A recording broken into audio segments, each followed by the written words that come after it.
పాపం.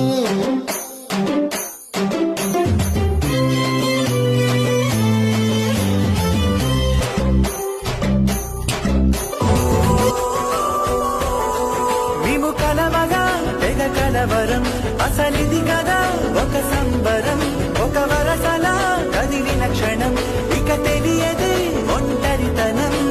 ఎన్నాళ్ళ దూరాలు కన్నోళ్ళిలా వస్తూనే పోయాయి కన్నీళ్ళిలా, ఇల్లంతా మారింది సందళ్ళుగా, మీరంతా ఉండాలి వందేళ్ళిలా. మన వాళ్ళే వెనకుంటే మరణాన్ని మరిచేది మనసంతా వెలుగేనా, ఇక చీకటెళ్ళింది తెల్లారి నవ్వుతోనే.